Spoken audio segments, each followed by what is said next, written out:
Vitur, you just let it go or take revenge? Shalom.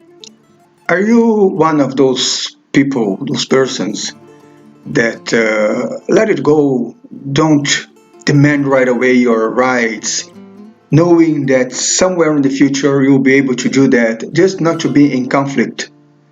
Or you're the one that jump on your opponent right away and say, this is my right, this is what I need, even if it's going to cost you energy and health?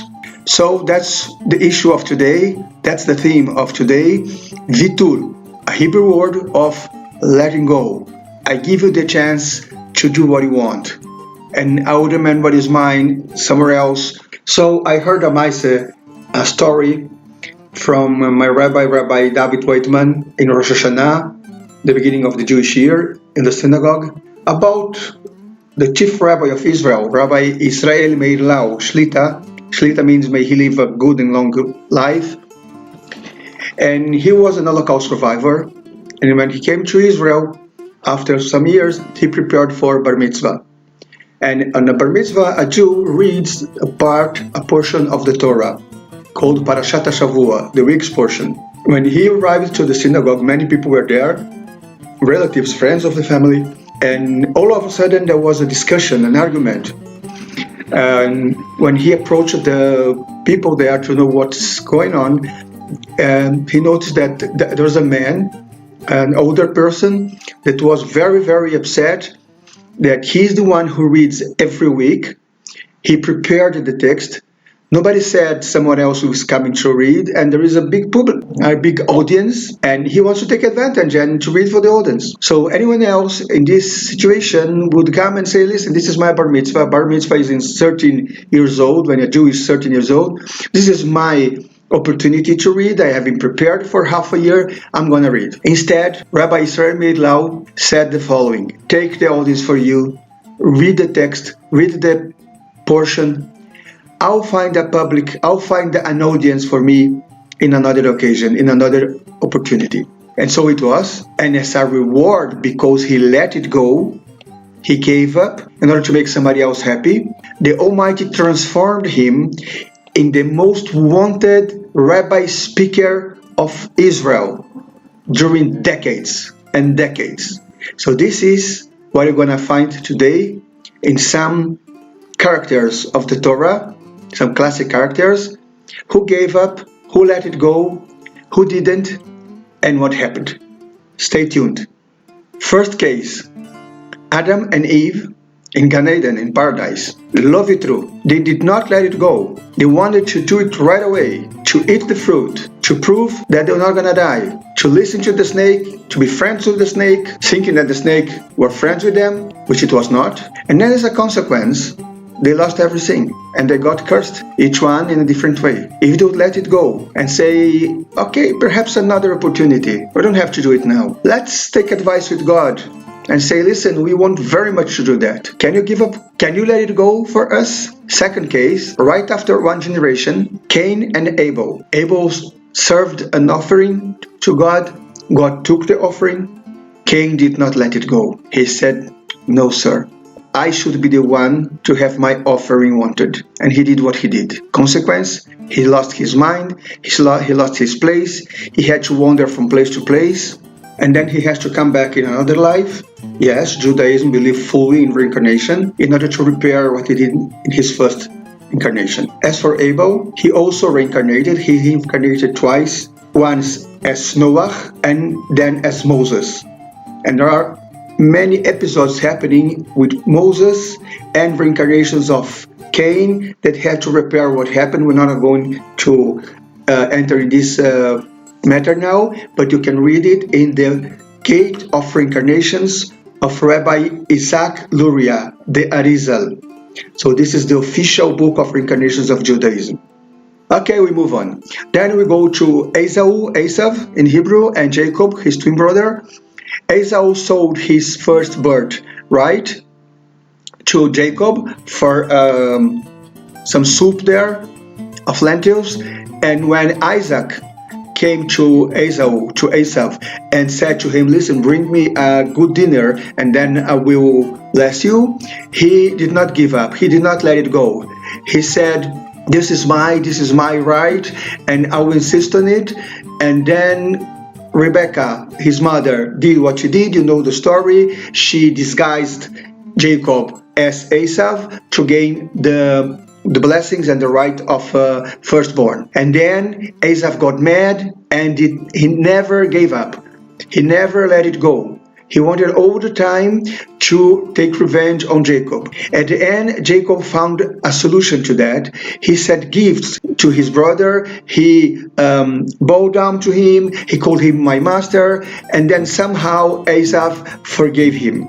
So because of that, Jacob got to be Israel, the father of the Jewish nation, the father of the holy nation. He gave up many, many times. He gave up when they exchanged Leah to Rachel, not his son, his father-in-law Laban, and he gave up when he did Laban cheated him in all kind of sheep businesses. All the time he let people take advantage of him, but at the end he was the winner. Now, before we proceed, before we continue, there's something very important that I wanna remark here. We're not trying to say never ever that you have to give up things that you merit them, that you have to let evil people take advantage of you. It's not that. It's that sometimes it's good to wait for another opportunity, to make a little bit of balance and say, you know what, now it's not good for me to answer right away. It's not good for me to give back. It's not good to me to take little revenges. It's not good to me to force somebody to give me what is mine. Sometimes it's better for you to decline and to say, okay, go and do that, and then it gives you a lot of peace of mind. In those cases, trust God, He will reward you. Now we get to Moses and the Pharaoh. The Pharaoh never let it go.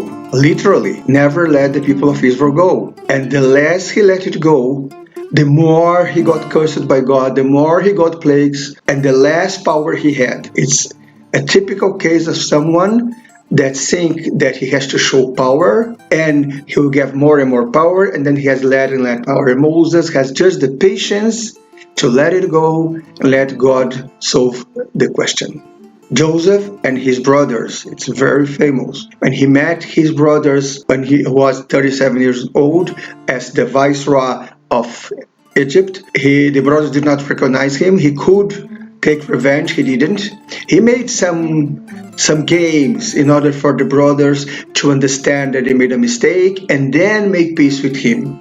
But he let it go a lot of times. This is a classic example that someone that let it go and he got to be in the highest position of land. Only Pharaoh was greater than him then.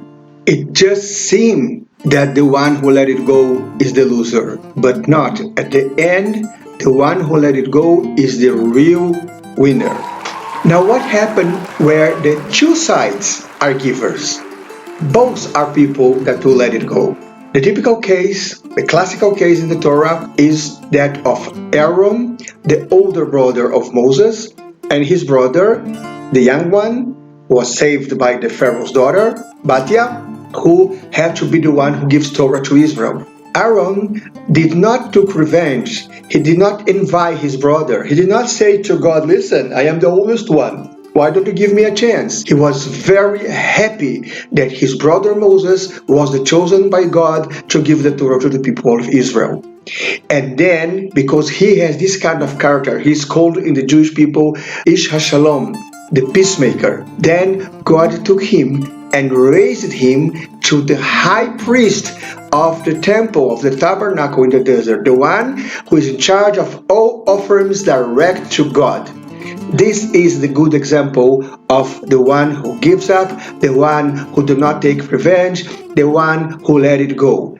Aaron, the high priest of Israel, Ish HaShalom. the man of peace. And this was the case in so many occasions in history. We have our prophets and our rabbis and men of science and men of charity, people that really gave up in order for everybody to be happy, in order to the other side to be happy. And those people always ended up to being the winner. And in case you don't see the victory right away, wait for the future. Perhaps it's been hidden for you up there. And even though if you don't see any benefit, perhaps your peace of mind worth it all.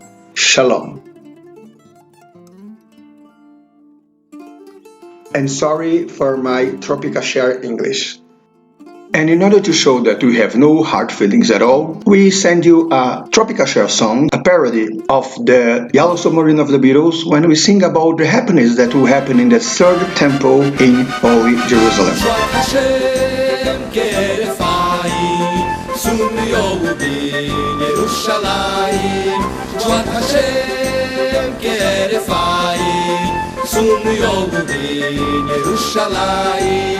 And we sing a dance song, all together now, the kingdom on.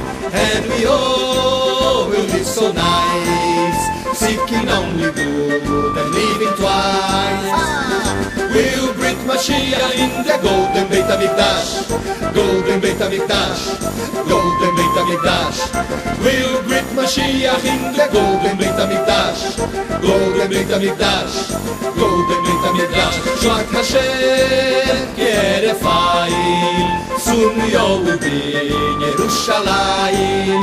Shuat Hashem kerefayim, sun Yehudim Yerushalayim. And we'll sing a ganze song, all together now, the kingdom on. And we all will live so nice, seeking only good and living twice. Hey, we'll greet Mashiach in the golden Beit HaMikdash, golden Beit HaMikdash, golden Beit HaMikdash. We'll greet Mashiach in the golden Beit HaMikdash, golden Beit HaMikdash, golden Beit HaMikdash. Hello folks, come join us. Some of you on the plane, the rest of the bus. And the lights begin to play. We'll greet Mashiach in the golden Beit HaMikdash, golden Beit HaMikdash, golden Beit HaMikdash. We'll greet Mashiach in the golden Beit HaMikdash, golden Beit HaMikdash, golden Beit HaMikdash. We'll greet Mashiach in the golden Beit HaMikdash, golden Beit HaMikdash, golden Beit HaMikdash. We'll greet Mashiach in the golden